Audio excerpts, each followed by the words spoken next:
Hello, my name is VSin, and this is a snapshot of Dragon Ball Z Battle of Z.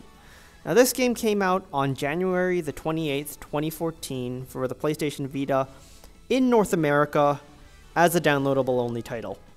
It's also available on the PlayStation 3. It also came out earlier in Japan and later in Europe, but that's beyond the point. Let's get into this for a second here, and I'll show you what's going on with it. It's basically... It's an arena mission-based game. Like, even the PvP is pretty mission-based, I'm gonna say. So let's get past that damn cutscene. Now you have 3 modes. Single player, it's missions. You do missions, you beat up enemies, that's about it. Co-op mode is online or ad hoc multiplayer against AI, which is just missions again. Battle mode is PvP modes. There are a bunch of different options there. I'd love to show you that, but unfortunately my connection is port blocked, so I can't do it. And let's go into options. Check invites lets you check various friend invites or messages through the PSN. It's built into here, probably so you won't have to disconnect the connection, even though there are several things that actually will disconnect your connection, which is a pain in the ass. Save data backup. Basically, these are backups that you can upload and download as cross-save from the PSV and the PS3 save files. You see that it lists what system it is, when you made the save, what level you were, and how long you've played from that point. This is, oddly enough, the only way to have multiple save files. Otherwise, you have the one default save file on your system, and that's it. I have no idea why that's the case, but that's the way it is. Options. Now, for background music, sound effects, volume, what I will say about the audio balance is that the background music is really quiet. Like, I mean, a lot of games like to have, especially Japanese ones, like to have the background music be quite a bit louder than voice and sound effects. This, on the other hand, it can become really hard to pick it out in the middle of a fight. So if you want to be able to hear the background music, you have to really crank down the voice and sound effect volumes. Now, the controls menu, I really want to bring this one up in particular, though, is that, well, apart from this thing looking like a convoluted mess, what you'll notice is the 1, 2, 3, 4 in the center of the PlayStation Vita screen. Now, because this was originally a PlayStation 3 title and basically got ported to the PlayStation Vita, even though they came out at the same time, it's emulating the L2, R2, L3, and R3 buttons by using the front touchpad. Now, that's the way that they're rebinding it. However, there is one particular, like, for example, unique A, unique B, that's just hotkey basic. That's basically just macro buttons, no big deal. What annoys me, though, is the V4 button, bottom right corner of the Vita or the center of the screen. What you'll notice is that it says Ally Lock On Off. That in particular annoys me, because locking on allies for stuff like support characters who heal, or reviving a downed character, or giving energy, it doesn't have the tactile feel of a button, and what that ends up doing is it makes it really hard to tell whether or not you actually locked on to them sometimes. Other times you can just be that, oh, I accidentally hit 3 instead of 4 or something, but I don't like not having that tactile feel. I wish that they could have remapped it to something like, say, remapped it to the directional buttons and then remapped strategy to the touchpad. I think that would have worked out better personally. But regardless, this is also based, unfortunately there's no free rebinding. It's based on 4 different control types as listed before. I'm going to flip through these slowly, so if you want to look at them, you can pause. Other than that, that's about it. Camera controls, you have normal, invert horizontal, invert vertical, and invert all. Fairly standard. And lock on change. You have normal, which locks on to the closest enemy when you are not locked on, and will then toggle based on distance from you. Player number, on the other hand, will lock, when you are not locked on, it will lock on to the first character on the enemy's list, basically. Sometimes it's listed on the right side of the screen. Other times, when it's a wave of mooks, you have to guess, but still. And then it will just toggle based on character order. Lock-on player number is more useful in PvP or smaller arena settings. But lock-on change normal is probably what you want to use for PvE and co-op. Let's get out of here. Credits is credits. I don't need to show you that. So let's get into the single player. Now, there are a crap ton of menus in here. There really are. So I'm going to try to summarize it with fewer menus. Let's get into the play log for a second first. Play log just shows you which characters you've used the most, top 3. At least, that's a summary. There's a character log on the far right that'll show you more details. Now you see all these various nice statistics. You can see my usage types. Like, I use them it's fairly balanced, but the reason why it says interfere 21 times versus everything else is because most of the types I use are like key blast interfere, melee interfere, support interfere, and stuff like that. So whatever. Enough of that. Mission log. Mission log just shows you all the statistics for all the missions you've cleared. It's nice to have this here, although the way it's controlled is a little bit awkward, because up and down don't do anything. You basically have to change age, and then up and down what it does is it scrolls the right side bar. It's a little bit annoying to have this, especially since of the way that this is tiled. You just think, oh, if I press down from Saiyan Saga, I can go to another age. Nope, that doesn't do anything. I don't know, it's a bit awkward. Character log tiled the same way. You can see all these various characters, number of times I've used them, number of times I've gotten KOs with them, being KO'd, partner ranks, etc. Otherwise, it's just statistic page, nothing too special. Now, card collection, item collection, premium collection. This is a bit annoying to explain. We'll use the card collection for this. Let's see here. Yeah, card collection should work for now. So first of all, the big wall up top here, health, energy, speed, melee, key blast, special. Those are stat cards. They basically just grant extra stats and numbers to characters. That's about it. You equip them on them and they get better stats. Nothing special. These cards down here, on the other hand, they grant special effects. For example, DP Hunter, it increases the amount of DP you gain from completing a mission. If you go over here to something more expensive and fancier with more stars, Ultra Combination Crash, this increases AI level. Yeah, it actually increases AI level. As well as it increases your personal attack power for both melee and key blast. The other stuff like attack power up, HP down. You have special move damage up by a large amount when you are lower on HP. All abilities up small. Regenerate HP when you get down once, I believe. When you knock down, the return amount is one less revival is made. Yeah, you get 1 extra life if you get knocked down when you're out of retries, but it reduces your attack power. These increase the number of slots, and a whole bunch of other various stats. Not too much to go through. Item collection, on the other hand, it's different. Items are consumables. Items are consumed when you basically you equip them onto a character, and then they are consumed. Now, for something like the Senzu Beans, these are only consumed when you get knocked down. Then it's like, okay, you get knocked down, then you revive with, in this case, half HP, full HP, and energy. That's beyond the point, though. For these ones up here, though, these first 2 rows, and maybe some of the ones unlocked there, but these first 2 rows, you go into a mission, it consumes it, gives you a buff, and then depending on how long it lasts, it will then terminate the buff. As in, this Key Blast up 1 minute will increase your Key Blast power for the first minute of a mission, and then stop working.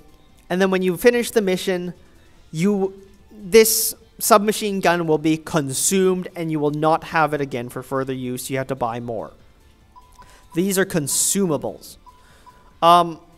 Same thing goes for these ones down here. Sports Cap, Cell Husk, Sour Apple. This stuff down here as well. It's all consumable. It just doesn't have a time limit on it. That's about it. Premium collection. I could have used the premium collection just to show you all this stuff off, but whatever. Premium collection, just to point it out, these are all bought using PP, premium points. Unlike Dragon Ball points, which are gained at the end of missions, premium points are gained by donating energy at the end of missions. The amount of energy the The amount of energy that you donate is dependent on how many team actions you perform. I'll have to explain that in more detail. And the amount of PP that you gain relative to your energy is based on the number of player characters donating energy. Yes, if you're playing single player, 1 with 3 AI versus mission, in those cases you really won't gain much PP at all. The only way to gain PP quickly is to go online or ad hoc co-op and then have multiple people donate. That's the way you gain it quickly. Also notice that all the stuff in here basically is of higher quality than what you can get from at least the earlier on mission drops. Enough of that. Let's pick a mission. Let's see here. Let's pick one that I've been getting my ass kicked on. Blah, blah, blah, blah, blah. Let's do Noble Saiyan Blood, shall we? Now, the only thing you need to be careful about when using this circular menu is where your player character slot is. In this case, you can see there are a few indications. The word player is circling around it. Even if I move away, you can see player circling around it. You also have on the right side of the screen, you can see that 1 listing. That's another indication, and it's I can move it to the bottom here. You can see the light green number to the next to it. That is also your character. So I'm just going to pick a character here. I've been using quite a bit of Majin Vegeta lately. If you press triangle, you get character info. Character info, you get a little bit of story, number of retries. You also get explanations on what their special abilities are, as well as partner rank and the customization options. Now I'm just going to go into customize for a second. You do have color customizations here. You have up to 3 different color slots depending on character. These slots use these slots use 3-bar 256 color scheme. You can just change them to whatever the hell you feel like. So yay, you can just change it to whatever. I'm just gonna cancel that. So you have that option there. Also auto customize. Just to quickly go through these options. The first one is rips stats from all characters and dumps it onto this one. This one is uses cards that you have not equipped on other people. This one is clear all characters, as in every single character that you have unlocked, have the stat bars wiped. And clear slots B, it just wipes your one character. Of note, though, is that this only wipes these first 6 rows of stats. If it goes to skill card slots and item slots, these are not cleared and you have to do it manually. Here I have these cards equipped, as well as this item equipped. This will be consumed at the end of battle. Oh, let's pick this guy. Yay. And I'm just going to quickly sort out my party really fast. These are the guys I've been using for a while. Okay, that's good enough. And let's get into the mission. Now, missions in general, honestly, they follow the same formula. They beat up the enemy. A few of them are survival type missions where you have to survive for up to 3 minutes or KO the enemy. A few of them are also more time sensitive, like beat, what was it again? Beat Frieza final form in 5 minutes, I believe. And there are a couple of other things. What I'm going into now is the quote-unquote post-game, but rather it's actually post-credits missions. This one is you fight a whole bunch of Saiyans. This one is 2 waves of Saiyans, I believe. So just let this load. Also, you can see that in the loading screen, you get little tips and tricks. That is actually hiding quite a bit of information from you, though, which is very strange. Because the rest of the game doesn't actually convey it properly. For example, tutorials don't tell it to you and stuff like that. So you basically have to wait, either look it up online or wait for one of the little things to show up, and then maybe you'll be able to figure out what the heck is going on. So here you go, I'm just going to beat the crap out of Nappa. Yeah, crap. Really? Let's see here. Okay, take down Nappa. Get rid of Raditz. Get rid of Bardock. I think I'm a little bit over leveled for this now, but oh well. Now let's play volleyball with Vegeta. If you use the heavy triangle attack, basically hold L. Ah, come on, where are you? Ugh. Come on, hit him. Just hit him. There we go. Ah, damn it. Now I kicked him in a wall. Come on. Work. Okay, damn it. And then he dodges out of the way. There we go. So you hit him with the heavy melee attack, and then you get into this chase thing. And then your allies will start bouncing them around like a rag doll, passing them around. You can chain it up to with 4 of your allies. Oh, come on, like the last guy didn't decide to chain. And basically, that'll increase your energy bar. As your energy bar reaches certain levels, you will gain access to more SP. So here you go, and then let's get this. Let's see if I can get combined our power. Let's focus on Goku, please. Let's chain a little combo together. Fire an energy ball. Oh wait, he was already downed. Never mind. Get a little combos together. So here, this is one of my special moves. That combo is a special move for me. Where the hell are you? And just fire my super move at Broly, which takes a huge chunk of his health out because logic. Now this one I have to lock onto my ally. Come on. Oh, okay, good. And that is why I picked Gohan, because he has the revive special. For some strange reason, AI rarely decide to revive. I have no idea why.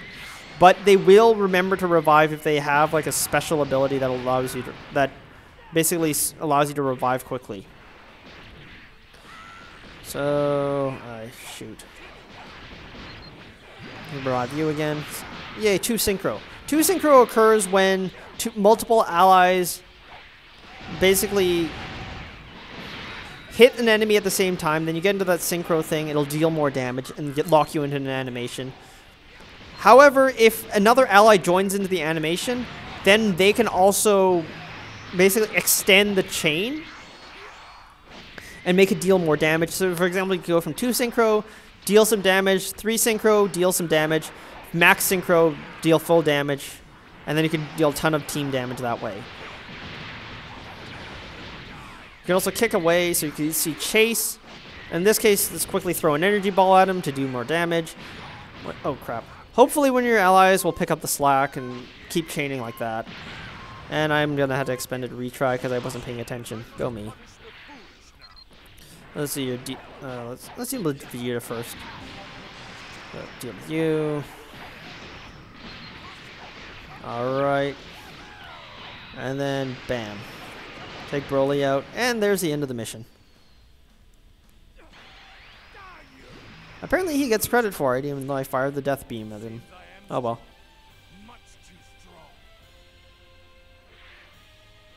No energy request? Interesting.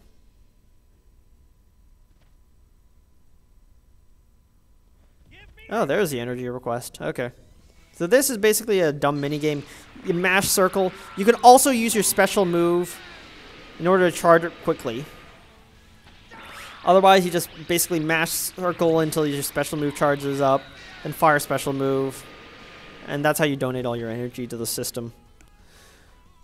That's about it. This will also give me power points, I believe. Let's see, loading here. This is the end of battle screen, my score, my rank. You can see gain PP, own PP, gain DP, own DP. That's about it. It'll also level up all of my AI partners as well as myself. Player rank, I believe, only really affects whether or not you can use certain cards. That's about it.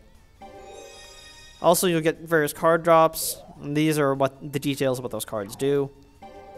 And that's about it. And really, that after this point, it's just rinse, lather, repeat. Yeah, really. Like, I can do more missions. I can show you different mission types. Like, for example, where are you? Hope waning. No, Hellish Fear begins. For example, this is defeat Frieza or 3-minute pass from mission start. Also, these are character dependent, so you have to pick the right characters that would actually exist in the time frame. Oh, where the hell are you? Whoa, this is loading slowly for some reason. Goku, Krillin, Piccolo, Vegeta. Customize, auto customize, auto setup A.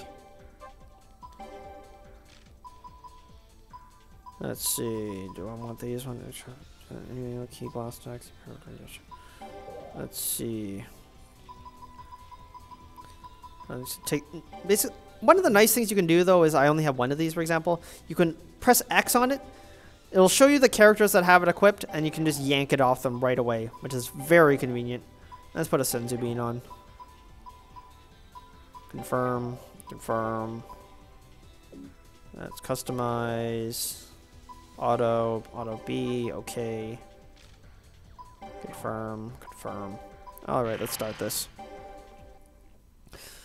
This is only a 3-minute long mission no matter what. I just have to not lose.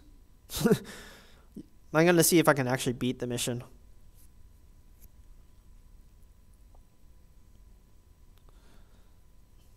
I'm going to skip the first couple cutscenes because the first cutscene is basically scrolls the terrain. Second cutscene just shows your party. And then this is actually the part where you start, well, story, blah, blah, blah. But I'm going to skip that too because it's just dumb. Beat the snot out of Frieza. Oh, crap.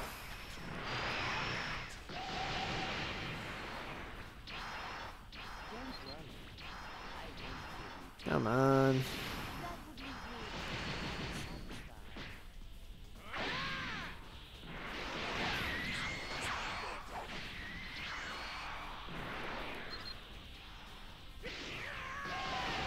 Okay, so let's see how far I can get beating the crap out of Frieza.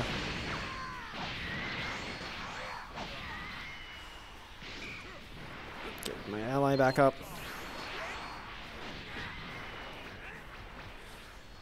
Yep, and that's max chain. Yeehaw! Let's see if I can deal enough damage to take out Frieza final form. Kamehameha! Ha! Damn it, missed!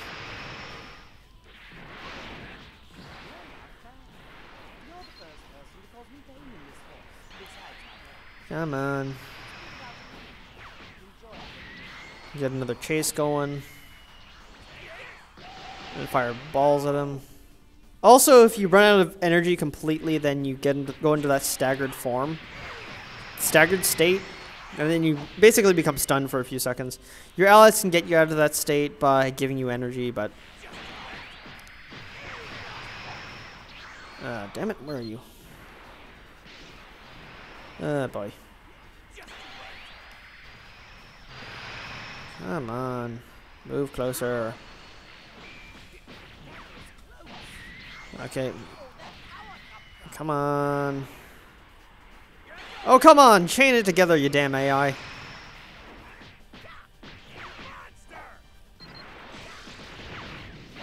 There we go. Come on.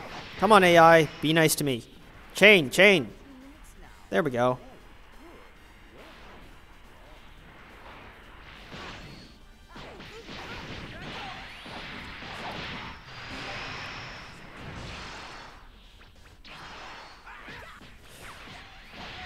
Chase, come on.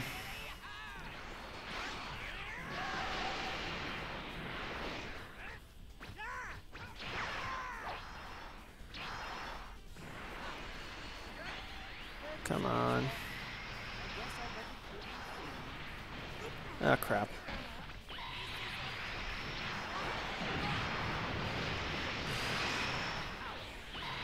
And hit. Yes! Alright, got him. Come on, can I actually KO this guy? I don't think so. Oh well. Worth a try.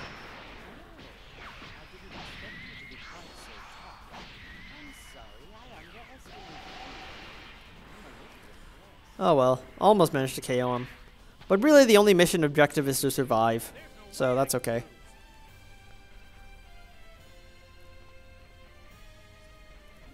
It would be nice if this mission complete screen passed by faster so I could see whether or not there's an energy donation I need to make. There we go, energy request. Do this again. Kamehameha!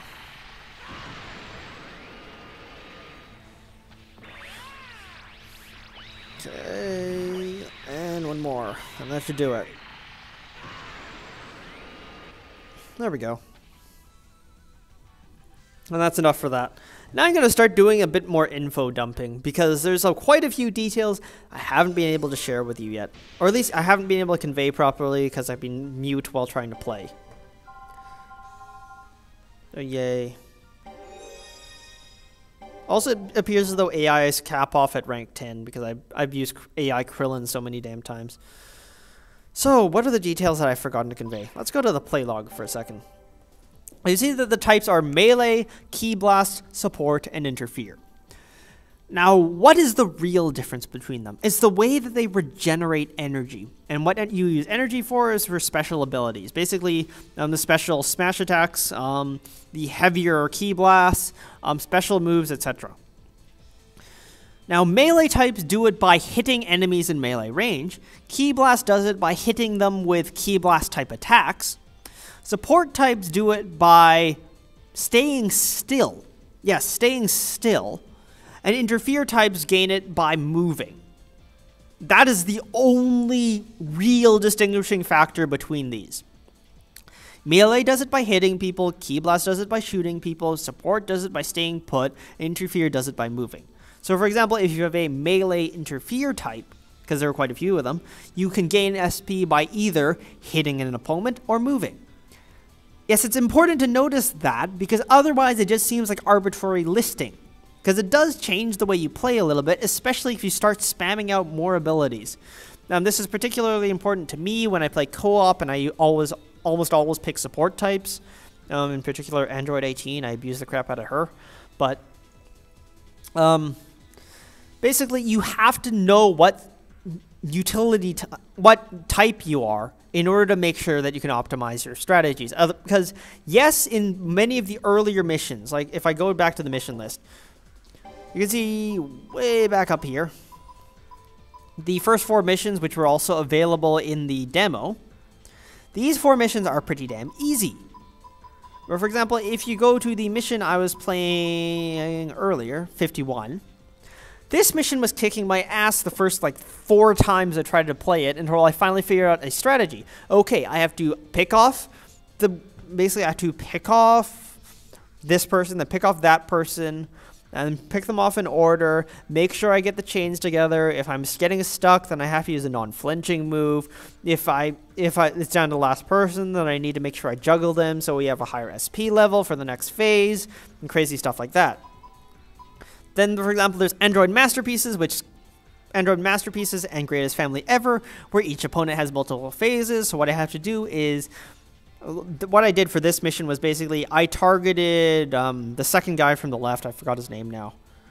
Basically, I targeted that guy, got all of his phases down, then got all the weak phases down, and then finally finished off Frieza.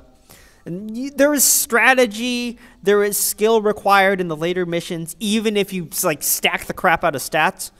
There's strategy involved. And you have to make sure that you know all factors. So in that regard, yes, you can have fun, there is depth. But I'm going to get out of here for a second. Most of the depth in this game, and most of the enjoyability, comes from online play. Well, multiplayer anyways.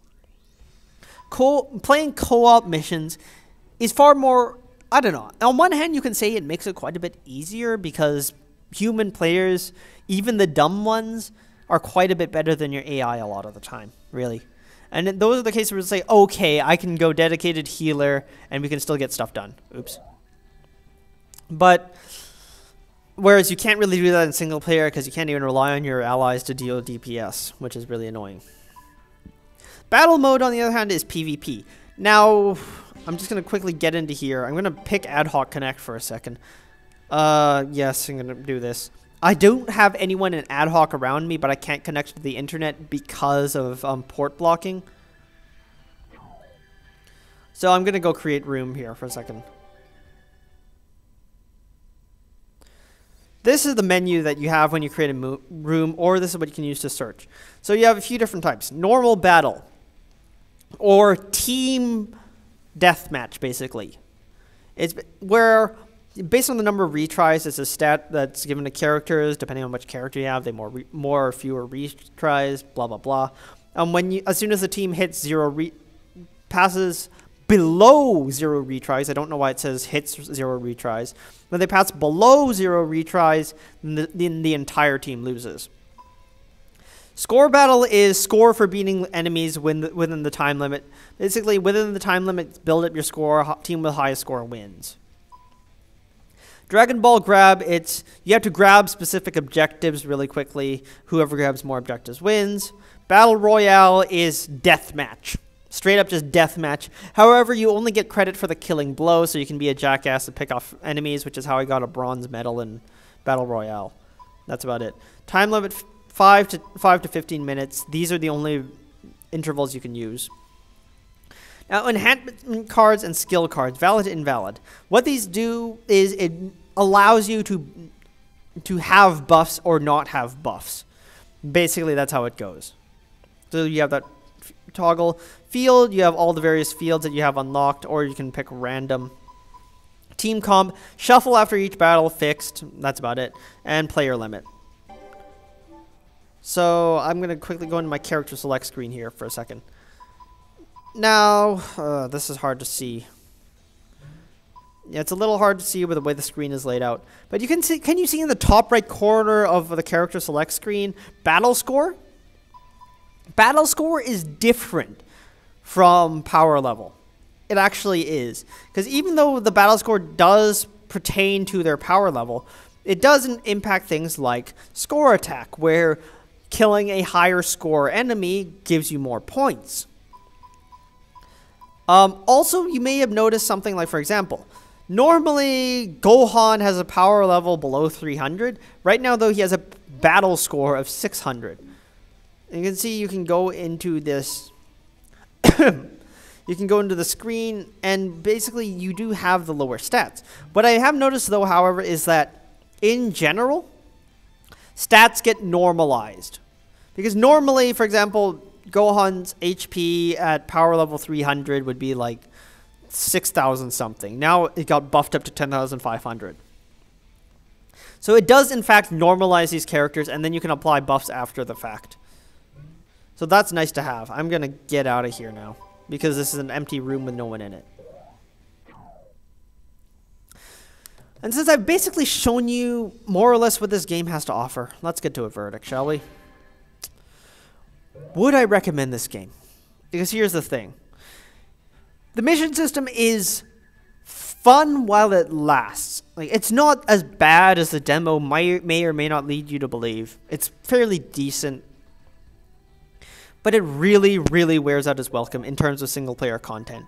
Like, I'm sorry, it's just not good enough in terms of single-player.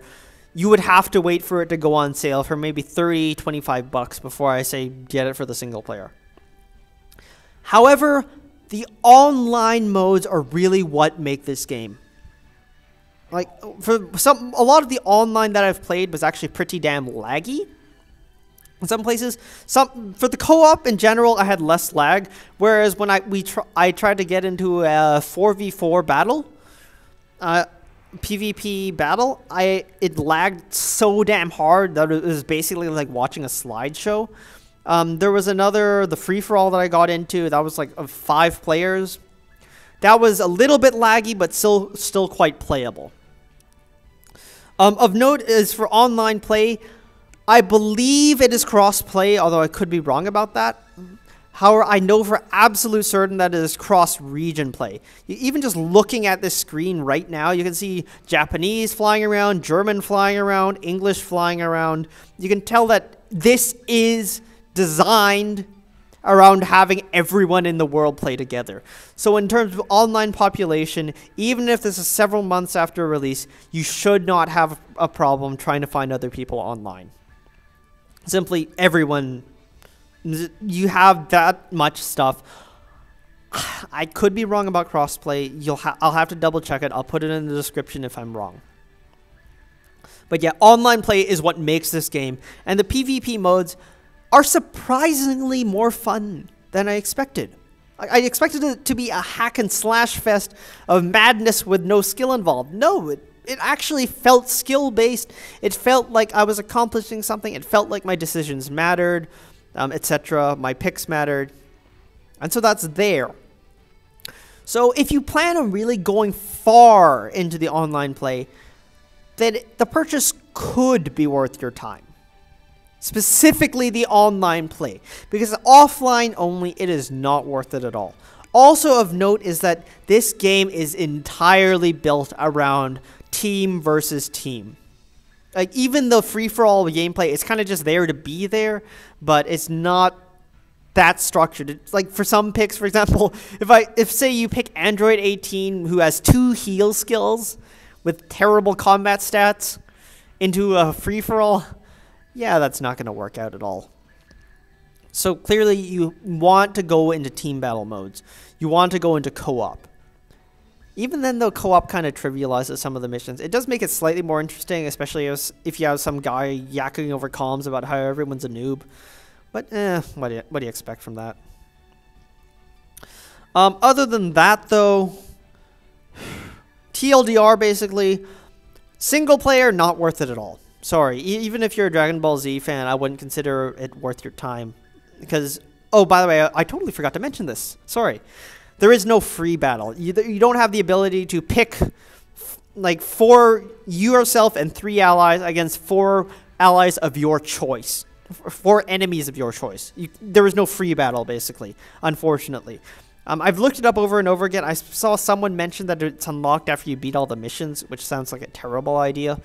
If that's the case, then that's still a terrible design decision. But for the most part, I haven't found it at all, which is really annoying. You'd think that there would be a free battle option. So it's just missions. But otherwise, re-TLDR, basically, if you want to do online play and you want to do it a lot, this game could be worth your time.